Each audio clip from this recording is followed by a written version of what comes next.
Supreme court ने चुनाव आयोग को बड़ी डांट लगा दी है। अदालत ने चुनाव आयोग से साफ कह डाला है कि अपनी लिमिट में रहकर काम करो, मनमानी मत करो।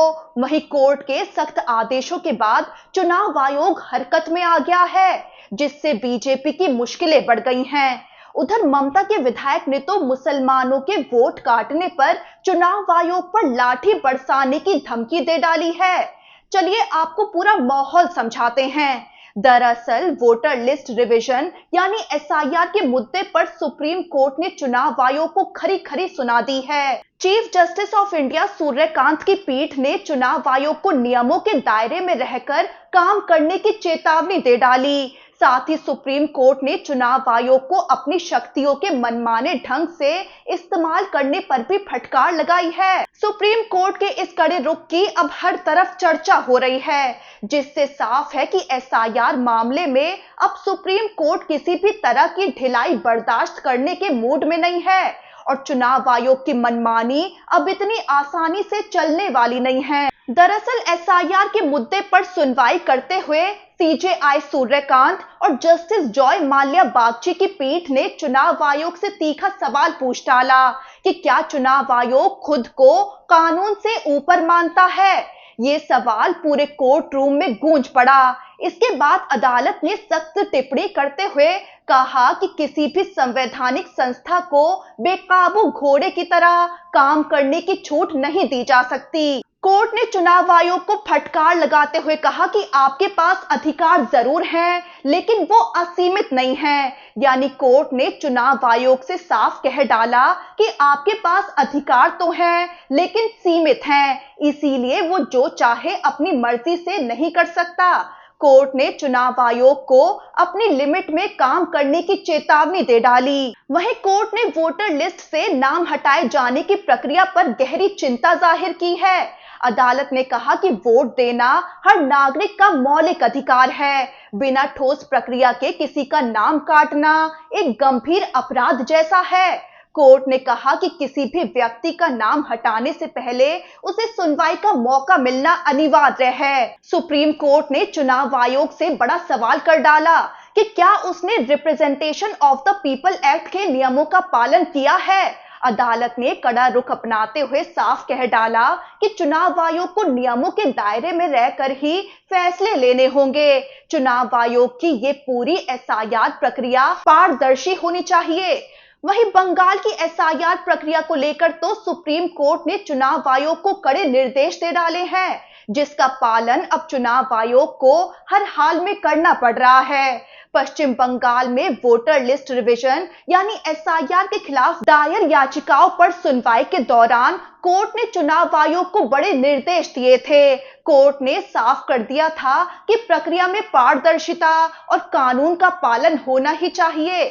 इसके बाद अब चुनाव आयोग को उन आदेशों पर अमल करने की नौबत आ गई है। सुप्रीम कोर्ट के दबाव के बाद चुनाव आयोग ने पश्चिम बंगाल के मुख्य निर्वाचन अधिकारी को निर्देश दिया है कि कोर्ट के आदेशों के मुताबिक तुरंत सुधार किए जाएं। इतना ही नहीं, चुनाव आयोग ने राज्य के डीजीपी, कोलकाता के पुलिस कमिश्नर और सभी जिलों के जिलाधिकारियों और पुलिस अधीक्षकों को भी अलर्ट कर दिया है कि एसआईआर के दौरान किसी भी तरह की अराजकता बर्दाश्त नहीं की जाएगी। दरअसल चुनाव आयोग एक्शन में तब आया जब 19 जनवरी को सुप्रीम कोर्ट की सुनवाई में कोर्ट ने चुनाव आयोग से जवाबदेही तय करते हुए कड़े निर्देश दिए थे।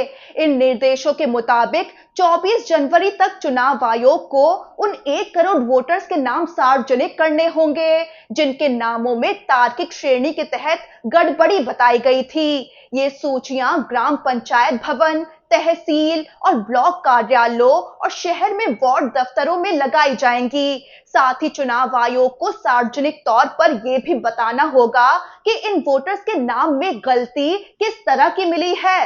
सुप्रीम कोर्ट के सख्त रुख के बाद चुनाव आयोग ने अब ये भी साफ कर दिया है कि हर वोटर को अपनी बात रखने का पूरा मौका मिलेगा।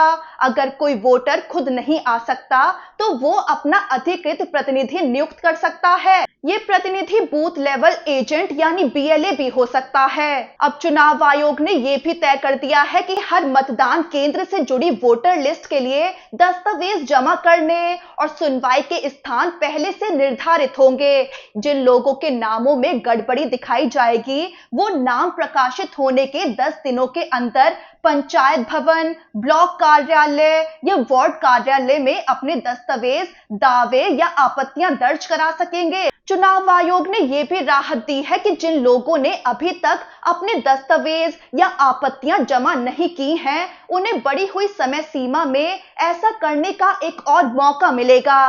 सभी प्रभावित लोगों की सुनवाई ईआरओ या एईआरओ अधिकारी करेंगे। सुनवाई के दौरान पेश किए गए सभी दस्तावेजों और दलीलों की जांच के बाद ही फैसला लिया जाएगा। बड़ी बात यह है कि जो अधिकारी दस्तावेज स्वीकार करेगा या सुनवाई करेगा वो पूरी प्रक्रिया का प्रमाण भी देगा। चुनाव आयोग ने निर्देश दिया है कि ये सभी रिकॉर्ड, प्राधिकरण पत्र और प्रमाण बीएलओ ऐप पर अपलोड किए जाएंगे। यानी साफ है कि सुप्रीम कोर्ट की सख्त चेतावनी और सख्त निर्देशों के बाद चुनाव आयोग अब हरकत में आ गया है। अब सुप्रीम कोर्ट की निगरानी में चल रही इस पूरी प्रक्रिया को लेकर चुनाव आयोग को अपने सभी अधिकारियों को निर्देश देने पड़ गए हैं कि नियमों में किसी भी तरह की ढील उसके लिए नुकसानदायक साबित हो सकती है। वहीं ममता की पार्टी टीएमसी के विधायक मोनिरुल इस्लाम ने तो चुनाव आयोग को बड़ी धमकी दे दी है।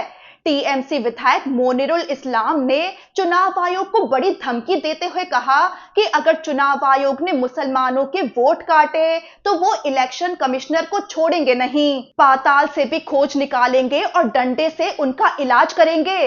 टीएमसी विधायक ने आगे कहा कि अब छोटे डंडे में पार्टी का झंडा लगाने से काम नहीं चलेगा, अब झंडे में लाठी लगानी पड़ेगी और जरूरत पड़ी तो लाठी चलानी पड़ेगी। जैसा कि आप जानते हैं कि ममता की पार्टी टीएमसी का आरोप है कि एसआईआर के तहत चुनाव आयोग फर्जी तरीके से वोट काटने और जोड़ने की कोशिश में लगा है ताकि चुनाव में बड़े पैमाने पर वोट घोटाला हो सके और बीजेपी को फायदा पहुंचाया जा सके।